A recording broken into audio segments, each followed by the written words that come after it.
Assalamualaikum warahmatullahi wabarakatuh. Nama saya Kartika Cahyani.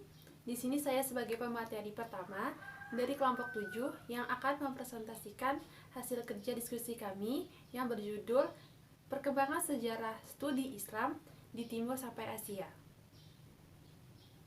A. Pengertian sejarah Islam. 1. Pengertian sejarah. Sejarah secara etimologi berasal dari bahasa Arab yaitu sajaroh, sajaratun yang artinya pohon. Menurut Kamus Besar Bahasa Indonesia, sejarah merupakan asal-usul kejadian atau peristiwa yang benar-benar terjadi pada masa lampau. Sejarah menurut Ibnu Khaldun ialah catatan masyarakat terdahulu tentang masyarakat umum manusia ataupun peradaban manusia yang terjadi dari watak atau sifat masyarakat tersebut. Sedangkan menurut penulis, yang dimaksud dengan sejarah adalah sebuah riwayat tentang sesuatu yang menceritakan asal-usul tentang lahirnya suatu peristiwa atau kejadian yang benar-benar terjadi di masa lampau dan dapat membantu kita menjadi lebih baik untuk masa yang akan datang. Sejarah merupakan peristiwa yang penting yang dapat kita ambil pelajarannya untuk masa yang akan datang. 2. Pengertian Islam. Kata Islam berasal dari bahasa Arab aslama yuslimu yang berarti tunduk dan patuh. Secara istilah, Islam bermakna penyerahan diri, ketundukan dan kepatuhan terhadap perintah Allah serta pasrah dan menerima dengan puas terhadap ketentuan dan hukum-hukumnya. Menurut Umar bin Khattab, agama Islam adalah agama yang diturunkan Allah kepada Muhammad SAW. Agama ini meliputi akidah, syariat, dan akhlak. Sedangkan penulis mengartikan Islam sebagai suatu agama yang ajarannya sempurna, yang disampaikan oleh Nabi Muhammad SAW dengan cara yang damai, yang menjadikan Al-Quran sebagai kitab sucinya, sebagai pedoman dalam beribadah kepada Allah dan sesamanya. Ketiga, pengertian sejarah Islam. Sejarah Islam adalah peristiwa atau kejadian yang sungguh-sungguh terjadi yang seluruhnya berkaitan dengan agama Islam. Sedangkan menurut penulis, sejarah Islam merupakan suatu peristiwa penting yang dapat dipelajari oleh kalangan umat Islam tentang suatu kejadian berdirinya Islam dari zaman Nabi Muhammad SAW sampai pada zaman sekarang. Dengan kita mempelajari sejarah Islam, dapat membuat kita mengetahui peristiwa yang menjadi awal dan berakhirnya Islam, masa kejayaan, hingga masa kemunduran Islam sendiri yang dapat kita manfaatkan dan kita pelajari untuk kehidupan umat Islam di masa kini dan masa yang akan datang. B. Periodisasi sejarah Islam. 1. Periodisasi sejarah Islam klasik pada tahun 650 sampai 1250 Masehi. Periode ini dimulai sejak zaman Rasulullah SAW hingga dinasti Abbasiyah. Sejak kecil Rasulullah dikenal sebagai orang yang berbudi pekerti luhur. Beliau tidak pernah ikut-ikutan kebiasaan buruk masyarakat kala itu, seperti minum khamar dan berjudi. Karena itu, Rasulullah SAW diberikan julukan Al-Amin, yang artinya orang-orang yang dipercaya. Ketika Rasulullah di Mekah, dakwah fokus ke pengajaran tauhid. Baru setelah hijrah ke Madinah, Rasulullah SAW membina masyarakat dengan membangun tauhid. Masyarakat Madinah lebih demokratis dibanding dengan masyarakat Mekah. Setelah Rasulullah SAW wafat, tonggak kepemimpinan dilanjutkan oleh Khulafaul Ar-Rasyidin. Khulafaur Rasyidin terdiri dari para sahabat Nabi, yaitu Abu Bakar As-Siddiq, Umar bin Khattab, Utsman bin Affan, dan Ali bin Abi Thalib. Para khalifah ini perbedaan kepemimpinan, namun mereka tetap berlandaskan dengan Al-Quran dan juga Nabi Muhammad SAW. Dinasti Umayyah berdiri tahun 661 Masehi di Damaskus oleh Muawiyah bin Abu Sufyan, berumur kurang lebih 90 tahun. Pada masa ini kekuasaan Islam sangatlah luas. Islam memiliki perluasan wilayah. Dinasti Umayyah juga berkembang dari ilmu pengetahuan yang banyak melahirkan cendekiawan dan dari ilmuwan yang terkenal. Selain itu, pada masa kini, mereka pun sudah mencetak uang sendiri pada tahun 659 Masehi dengan memakai kata-kata dan pesan bahasa Arab. Dinasti Abbasiyah didirikan oleh Abdullah al-Safah ibn Muhammad ibn Ali ibn Abdullah ibn Abbas dan berlangsung pada 750 sampai 1298 Masehi. Dinasti Abbasiyah berdiri setelah memenangkan pertarungan dengan dinasti Umayyah. Dapat dikatakan bahwa pada masa ini umat Islam berada pada puncak daya cipta, penalaran, dan perkembangan ilmu pengetahuan serta teknologi yang nantinya akan menjadi referensi peradaban Barat. 2. Periodisasi sejarah Islam pertengahan yang berdiri pada 1250 sampai 1800 Masehi. Periode sejarah Islam pertengahan dimulai pada abad ke-13 hingga abad ke-18 atau sekitar tahun 1250 sampai 1800 Masehi. Akhir abad ke-18 menjadi masa kegelapan dunia Islam disebabkan jatuhnya imperium, kesultanan, dan perebutan kekuasaan. Ini disebabkan pada zaman Genghis Khan dan keturunannya datang menghancurkan dunia Islam. Genghis Khan berasal dari bangsa Mongolia. Setelah menduduki Peking di tahun 1212 Masehi, ia mengalihkan serangan ke arah barat. Satu demi satu kerajaan-kerajaan Islam pun jatuh ke tangannya, dan itu menyebabkan Islam terpuruk dan jatuh ke tangan kerajaan yang non-Islam. Dan ini ditandai sebagai masa kemunduran Islam. Namun Islam kembali berjaya pada masa kemajuan 3 kerajaan besar. 3 kerajaan yang dimaksud ialah kerajaan Utsmani di Turki, kerajaan Safawi di Persia, dan kerajaan Mughal di India. Pada masa ini merupakan kemajuan Islam dalam bidang politik.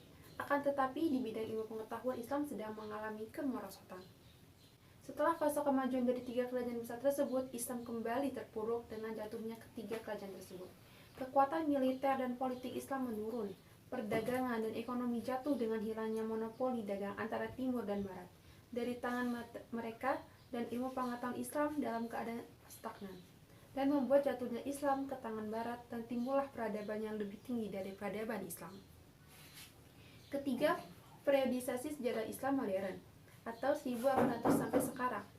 Periode sejarah peradaban Islam modern dimulai pada abad ke-18 hingga abad ke-20. Pada periode ini, banyak tokoh muslim yang kemudian sadar atas sifat jumud pada umat Islam. Tokoh-tokoh itu berupaya untuk membawa Islam bangkit kembali. Tokoh-tokoh itu diantaranya Jamaluddin al-Afghani pada tahun 1839 dan Muhammad Abduh pada tahun 1849. Menurut sejarah, awal kebangkitan Islam adalah ketika Napoleon Bonaparte bersama pasukannya mendarat di lembah Sungai Nil pada abad ke-18 atau sekitar 1798 Masehi. Peristiwa ini menjadi awal dunia Islam mengenal modernitas. Pemuka-pemuka Islam mengeluarkan untuk membuat Islam kembali maju sebagaimana pada periode klasik. Dan sekarang presentasi akan dilanjutkan pada pemateri kedua, yaitu Mayada. Kepada Mayada dipersilahkan. Perkenalkan, nama saya Mayada. Di sini saya sebagai pemateri kedua. C. Perkembangan sejarah studi Islam di Timur Asia. 1. Timur Tengah. Perkembangan studi Islam di Timur ditandai dengan beberapa kemajuan oleh kaum muslim dalam dunia pendidikan, yaitu dengan ditandai adanya beberapa universitas atau perguruan tinggi yang muncul. Selain itu, perkembangan ilmu Islam yang cukup pesat pada saat itu menandai telah berpengaruhnya perkembangan studi Islam yang ada di Timur. Studi Islam di Timur Tengah sangat menekankan pendekatan normatif dan ideologis terhadap Islam. Kajian Islam di Timur Tengah bertitik tolak dari penerimaan terhadap Islam sebagai agama wahyu yang bersifat transenden. Islam tidaklah dijadikan semata-mata sebagai objek studi ilmiah yang secara leluasa ditundukkan pada prinsip-prinsip yang berlaku di dunia keilmuan, tetapi diletakkan secara terhormat sesuai dengan kedudukannya sebagai doktrin yang kebenarannya diyakini tanpa keraguan. 2. Turki. Pada masa kerajaan Turki Utsmani, pemerintah kurang memberi perhatian pada masalah pendidikan keagamaan, akan tetapi lebih memberikan perhatian di bidang ekonomi, politik, dan pemerintahan. Hal ini karena corak pemerintahan yang sekuler dan pragmatis. Setelah Turki mendeklarasikan menjadi Republik Turki, terjadi reformasi dan perubahan yang signifikan dalam hal pendidikan, yaitu dengan reformasi pendidikan dilakukan di tempat bidang, yaitu unifikasi pendidikan, organisasi pendidikan, modifikasi di mutu pendidikan, dan perluasan pendidikan. 3. India. Pemahaman di India dilatar belakangi oleh kondisi yang terjadi terhadap umat Islam di India. Kemajuan yang dicapai pada masa dinasti Mughal merupakan sumbangan yang berarti dalam menyiarkan dan membangun peradaban Islam di India. Sejak abad ke-18, kekuasaan kerajaan Islam Mughal mulai melemah, kekuatan Inggris semakin menguat. Begitu juga dominasi Hindu semakin mendesak umat Islam. Perlawanan kaum Mujahidin yang dipelopori oleh Said Ahmad Khan mengalami kegagalan. Situasi umat Islam di India semakin terpuruk ketika terjadinya peristiwa pemberontakan di tahun 1857. 4. Persia. Dalam sejarah Islam, bangsa Persia dikenal sebagai bangsa yang berpendidikan tinggi dan berjasa mengembangkan ilmu pengetahuan, sehingga tidak mengherankan jika tradisi keilmuan terus berlanjut kerajaan Sahwi. Kegiatan keilmuan banyak diadakan di majelis istana, seperti kajian teologi, kesejarahan, dan kefilsafatan. Pakar ilmu yang selalu tampil waktu itu adalah Bahar al-Din al-Syairazi, Ibnu Muhammad Damat, ahli bidang filosofi, ilmu sejarah, dan teologi. Dalam bidang-bidang tersebut, menurut Badri Yatim M.A., kerajaan Sahwi jauh lebih berhasil dari dua kerajaan besar Islam lainnya. Bangsa Persia pun mendirikan madrasah sebagai tempat berlangsungnya kegiatan pendidikan untuk anak-anak belajar pendidikan Islam. Selain itu, mereka membangun fasilitas seperti perpustakaan untuk menyimpan berbagai karya-karya penelitian ilmiah yang berlanjut sampai zaman modern. 5. Asia Tenggara. Asia Tengah. Asia Tengah sudah dijamah oleh Islam sejak masa-masa awal perkembangan agama ini. Masyarakat setempat ke dalam agama Islam. Sejak itu, Islam pelan tapi pasti berkembang secara merdeka di Asia Tengah. Meskipun kelak ketika Uni Soviet menjajah Asia Tengah, ada cukup banyak kendala bagi kaum muslim, tetapi itu tidak menghalangi perkembangan kebudayaan Islam di kawasan ini. Corak keislaman di Asia Tengah itu semakin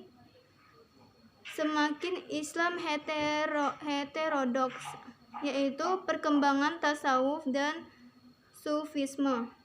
Asia Tengah menjadi salah satu kawasan tertua mengenai tradisi sufisme atau mistisisme dan tarekat. Yaswiyah merupakan salah satu ordo sufi tertua yang diciptakan oleh Khawaja Ahmad Yasawi dan berkembang bukan hanya di Asia Tengah saja, tapi juga di kawasan Islam lainnya. Baiklah, sekian presentasi dari kami. Wassalamualaikum warahmatullahi wabarakatuh.